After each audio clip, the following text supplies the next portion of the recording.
So, guys, I want to talk about Hangman Adam Page. So, he just came back to AEW. And the thing about it is that he's in the Owen Hart tournament. And there's really two people that could possibly win the men's tournament.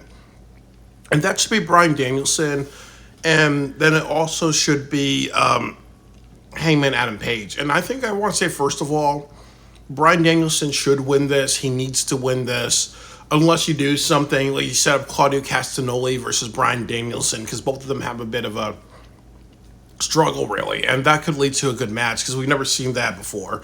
But I really think Bryan Danielson's going to win this one. But I do want to talk about some arguments for Adam Page to win this one. I think 5 good ones, 5 reasons he should, and 5 reasons that he shouldn't. The first reason why he shouldn't is because we've seen Swerve versus Hangman Adam Page many times. So it's a repeat match, and I'm not a fan of repeat matches because obviously, to me, a definition of a repeat match is that if two people face each other multiple times, and it's kind of very popular, definitely that could be, definitely that's an issue of being cliche. If you do something like, I think that, like The Undertaker and Kurt Angle faced each other in the past, but if they did a WrestleMania and they had Undertaker versus The Rock or Undertaker versus Kurt Angle, I wouldn't consider that a bit of a repeat match because it's like they've not kind of done that match over and over again. If you do John Cena versus Randy Orton, it'll be a repeat match because that's happened so many times, really. So a repeat match is not necessarily the match happening twice or 3 times or 4 times. It's just it happens in a sequence, or we always kind of know that these two people feud with each other. So that's more of a repeat match. So I don't want to see a repeat match because that's not good for Wembley Stadium. Because then people are going to be like, okay, why should we watch this? We know how it's going to win, how it's going to go. And then if Adam Page actually wins this, it's going to feel a little anticlimactic because you kind of you already showed what they can do many times. The next thing is that it is a little predictable because I do think that if you do Swerve Strickland versus Adam Page, it's very predictable Swerve will win this because he's the babyface, send people home happy. But if you do something where the Elite actually have Adam Page say okay, no, I was actually with the Elite, and now he holds that title, really, it feels a little it makes Swerve Strickland look a little stupid, like the AEW Devil thing. It's okay, obviously, that Adam Page is with the Elite. He's saying that he isn't, but he actually really is. So it makes him look kind of stupid, really. But it's also kind of cliche because, he's already been a heel. He's already kind of been against Swerve. He gets boos. Swerve gets cheers, really. So you are being a little repetitive with this. So instead of a repetitive match, it's a repetitive storyline because you do that a bunch of times. You think somebody's not part of a group, they're actually part of a group. The third reason why it would be a bad idea is that it makes it inspires a hardcore match. And like I've said before, the AEW does hardcore matches that well, but I do think that if you want to have a main event of Wembley Stadium, a hardcore match may be a very bad idea because if they're all bloody and messed up, I don't think that would be a good image for a lot of people. And there's some people that say they're a little too violent, or when they take things too far, they'll take things too far, really. So I think that if you had the Texas Death Match and you had that end Wembley Stadium, there'll be people that'll be like, okay, that's too far. See Swerve drinking his blood, other things like that. To have that as a main event of your 70,000 show pay-per-view, I don't think that people are going to digest it that well, really.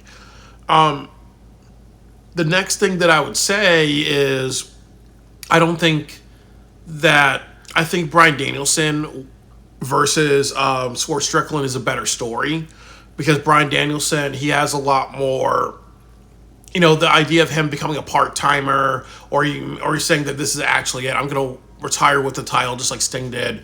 No, I'm going to retire with my championship just like Sting did. This is my last shot at glory. And I've done a lot of great things. I'm going to retire, but I want to retire as champion. To me, that emotional journey, and people connect with Bryan Danielson, he's the underdog, that's a better story than possibly Hangman Page saying he's not part of the Elite, then he's actually part of it. Like, that's just a way better story. And I actually think the last thing I'll say is that both Adam Page and Swerve are not great world champions. So definitely, if you want a world champion, it has to be somebody that's a big deal, really. And then Bryan Danielson has that. He's been a former WWE champion. With Adam Page, I don't remember anything that he did. I know he had that feud with Kenny Omega, and then Kenny Omega wasn't that great of a world champion. Like, the viewership went down. He was more about the matches than a character. And then when Adam Page was champion, he was really just a placeholder until CM Punk came. And then also, even like with the feud with him and Strickland, I don't remember any promos. I remember the matches, but not the promos, really. So I just don't think that if you had a match with Strickland and Adam Page, it won't feel Wembley Stadium worthy. It may feel like a Dynasty or a like B-level pay-per-view, but it probably would not feel like a Wembley Stadium thing. And here are like 5 reasons why I would say here are 5 reasons for Adam Page.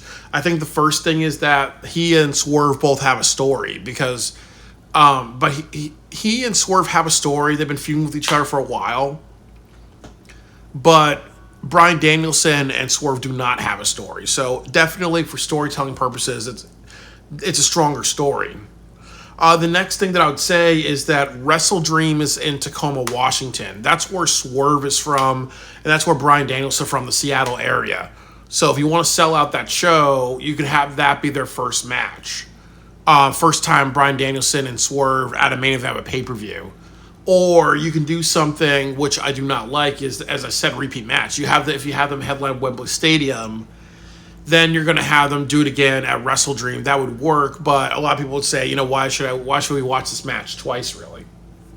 And then if you're Bryan Danielson beat him in Tacoma, Washington, it won't really feel like a big deal. The third reason I would say this is that Bryan Danielson would not be a good world champion because, like you said, he wants to wrap everything up at Wembley Stadium. So what would happen if he's like, okay, I'm only going to wrestle at the pay-per-views, or I'm just going to do a bunch of promos? Doesn't it remind us of WWE when Roman Reigns was doing that, really? So you would have like a Roman Reigns type of champion. With Adam Page, I think that he would wrestle a lot more. He would brawl a lot more. He could be that person that's like, okay, if you fight me, you fight me. But there are consequences. You lose, I'm going to beat you down, and then the Elite are going to beat you down for actually wasting my time, really. And that would work, really. But if you have Bryan Danielson, you can run the situation where he's like, okay, Wembley Stadium, I'm defending the title. I won the title. So at All Out, I'm not going to defend the title. I'm going to wait until Grand Slam because, that's a bigger show. That's a New York City area show. Even he can also turn to that person who doesn't defend it at pay-per-view. So you can have like maybe a tag team match at Swerve and Danielson versus Adam Page and Okada or something like that, So you can kind of run into that where he doesn't defend the title or he becomes like a part-time champion. But if you had somebody like Hangman Adam Page, there's a higher chance that you actually have a situation where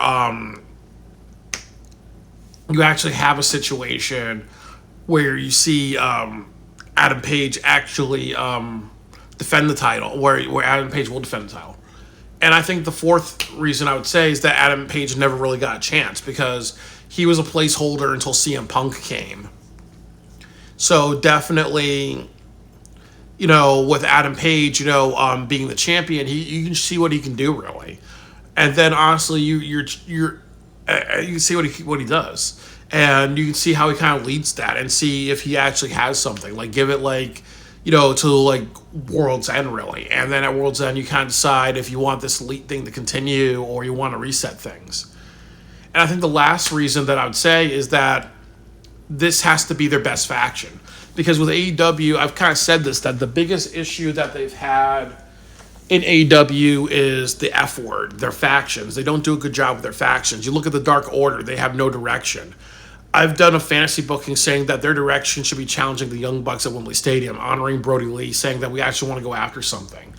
You have the Don Callis family. Again, they always lose the plot. So you have Takeshita and Powerhouse Hobbs and Ospreay and other people be invincible until they actually lose the plot. Really, they have no goal to take over AEW. I think they should take over ROH. And I think that can lead to a lot of great matches. You have the Patriarch. They have no goals, but now they have a goal to win the Trios title. So you have a lot of factions that really go nowhere. So with the Elite, the good thing about this one is that they really have a goal, and their goal is to be a dominant faction. Their goal is to do whatever the hell they want, really. So they kind of are like a wannabe Four Horsemen. And then they also kind of have a bit of, what you saw in WWE with, I think, I don't remember, I didn't watch the Attitude Era growing up. I've made that very clear. My parents wouldn't let me watch violent television, but they also kind of run into, a bastardized comparison, like when Edge was in La Familia or other things where, Vicky Guerrero was giving him certain preferential treatment. Or when you see that in TNA wrestling, how the winners get preferential treatment, or Dixie Carter gave, Ethan Carter III or other people preferential treatment. So it really runs into that type of storyline where that's kind of like, what you'll get with the EVPs, really. So if you have, Adam Page being charged of that, that could be actually a really good story. Who's going to beat the unbeatable, really. But it also kind of says to the fans and everybody that AEW can be successful with a faction, because for a very long time they haven't done that. So why not solidify that at Wembley Stadium and be like, okay, if you're in a faction, we actually just know how to figure this out a little bit. And then we're going to have other factions that are going to counter them.